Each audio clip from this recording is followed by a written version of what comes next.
In this video we're going to take a look at bar charts. Now you're probably here because you have some discrete type of data and you've been directed to this video after looking at that. So looking at bar charts, first of all the thing to know about bar charts is they look like this. We have a bar chart, it has bars, and the bars come up and go to a certain number on the side. So let's just put some numbers on, for example, could be anything. And you also have some data types. Do not get confused with histograms. Histograms look like this, and these are used for continuous data only. Yep, so this is not a bar chart. Right, let's take a look at some discrete data and drawing a bar chart for it. Okay, here we've got a set of discrete data. So different types of media will have different categories. For example, CDs, DVDs, games, vinyl, and Blu-rays. Okay, so let's take a shop selling these over a month. Some for example figures which sell 23 million CDs, 47 million DVDs, 18 million games, 6 million vinyl discs, and 11 million Blu-rays. So taking this data then and putting it into our bar chart. So the first one we want to do is to use the labels over here, and we're going to put those onto our x-axis. Now the way to remember that this is the x-axis is because x is a cross and it also goes across. Anyway, bearing in mind that little pun, we now know where to put our different categories.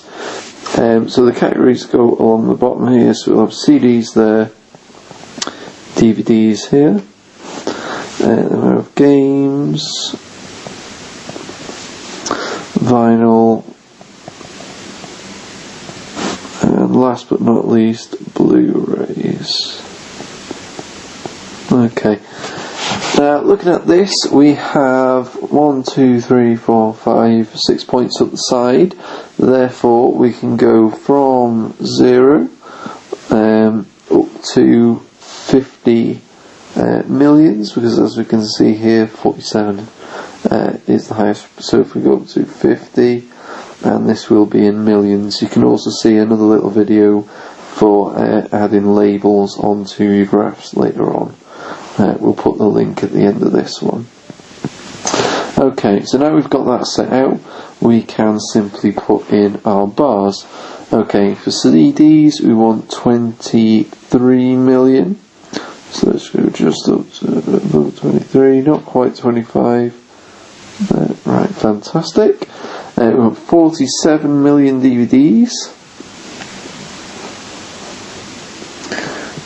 Okay, so just above the 45 there. We also want 18 million games.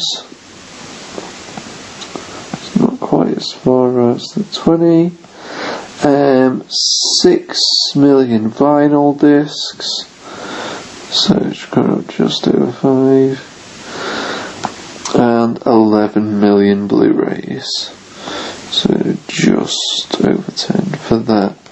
Unfortunately I can't do it as accurately as maybe you can on paper on the iPad, so unfortunately my bar charts, my bars on this bar chart will be a little bit off, but you should get the idea that it's easy to now see exactly how much of each type are sold on this graph. If you have a different type, then go back to the video on continuous and discontinuous data, and that will tell you which graph you need to do. Hopefully you've got an idea about bar charts. Thing to remember is that these are the ones with these gaps in the middle, not to be confused with histograms. For the video on histograms, we'll also put the link on the end of the video as well. Thanks very much.